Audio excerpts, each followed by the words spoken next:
Every time I try to film, the wind starts blowing again.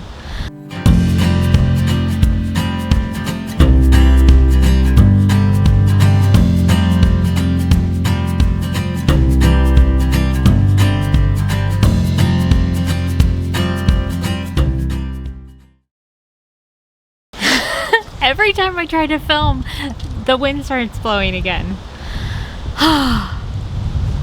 And my computer shut off. Every time I sit down to do something intimidating, everything tries to stop me, but that's okay. Hi! Well, hi. Welcome to another Kill Be Life video. I am actually filming my first, I suppose, carnivore update today. And it's not really an update yet because I haven't done it yet, but this is how I'm preparing to do a 30-day challenge. All of our videos so far have documented Erin's journey, and I finally decided it was time to give it a shot. So just so you know kind of where I'm starting, I am 38 years old, I have 8 kids, I'm a homeschooling mom, I work from home, and the dog is over here playing.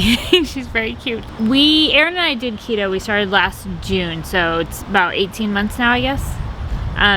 Ago that we started, and I lost about 35 pounds when we did that, just going low carb, low sugar. And I don't even know that I would call it keto, just because I wasn't really keeping track of the proteins and fats and carbs and all that, just trying really hard to eat low carb, low sugar.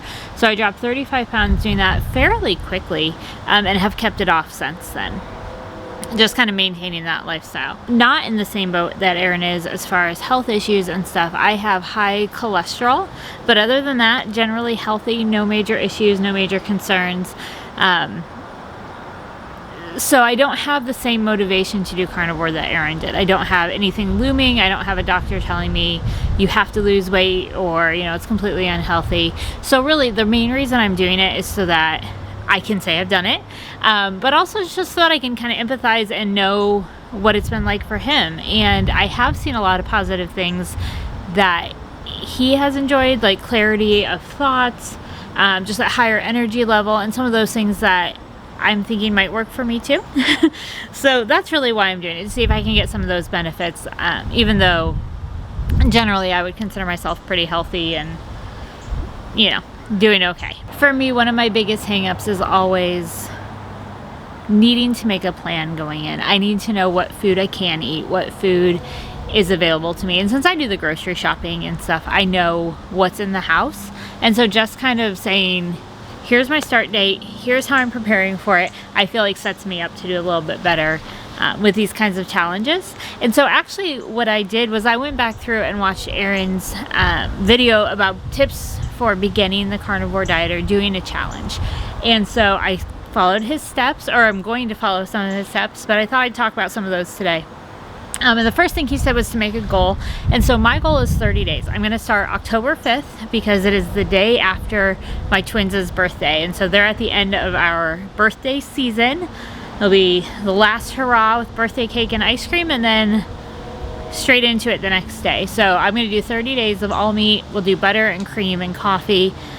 But outside of that, I am cutting out all other carbs and vegetables and fruits and sugars and sweeteners, anything like that. So trying to be very strict with it for those 30 days to really get a good idea of how my body responds to the carnivore diet. The second thing I'm going to do is take measurements. So obviously weigh myself, but also all the measurements he mentioned on the different parts of the body, I'm going to do that the morning that I start so that I have something to compare to. Because even if there is no dramatic weight loss or no dramatic changes, I think even those incremental changes will keep me motivated for that entire 30 days. Now, one of the things he says is if you're nervous about it, to start slow, and I considered that, but I feel like I'm kind of in an all or nothing situation where if I don't just jump in and commit, I'm always going to give myself an excuse for why a little bit of this is okay or a little bit of that is okay. And honestly, I don't want to count carbs, so I'm just going to go all in and see how it goes.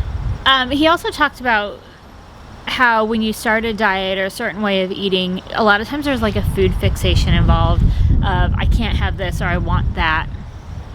And that can be really difficult. And so that's something that I'm trying to think about even going into it. What foods do I really like that fall into this category of eating. You know, I like bacon, I like steaks, I like fish. So what of those kinds of things can I have? And what foods, maybe do I not like, but I could prepare a different way that would make them more palatable. I don't really like eggs, but I figure there's a few ways I can prepare them that won't be horrible for this. So I can make that work enough so that I can eat until I'm full, which is one of the things that he talked about too, is just making sure that you stay full and stay satisfied. And that's going to cut down hopefully on a lot of the other cravings as well. And maybe even hopefully keep my mind off some of the other things that I would traditionally want or crave, or convince myself that I need. So hopefully I'll be able to cut those out a little bit easier just by not letting myself get to a point in hungry where I want to just grab whatever's easy or nearby. And the last thing he talked about was electrolytes, and we already have electrolyte supplements because of how he's done it, making sure that I'm salting everything well and replenishing using good salt. We use the Redmond salt. So just making sure that I'm taking care of my body and paying attention to my body in all of those ways. So I am excited to start. I would be lying if I didn't say I was a little bit nervous about this. But I mean, because Aaron's already doing it, I've already seen him eat this way. We are already used to preparing food this way. I mean, I couldn't probably have an easier setup if I wanted to. And so I'm thankful for that. I'm thankful that he's gone on ahead of me and kind of experienced some of these things and can talk me through them too. So I am excited to document this journey with you. I am excited to see what happens to my body. And I'm excited just to see what changes are made. And honestly, if I want to keep going past 30 days, we'll see. I don't know. I'm giving myself an out at 30 days and then we'll decide from there. I don't know. If you have been considering doing a 30-day challenge or starting or restarting the carnivore diet, again, I'm going to start on October 5th. If you want to join me, I would love to know about it. Leave me a comment. And any tips that you have, if you have been eating this way, let me know. I mean, obviously, again, I have Aaron in the house as a resource, but any information you want to give me, I will read. And yeah, I'm excited to see how it goes. So let me know in the comments if you're going to join me.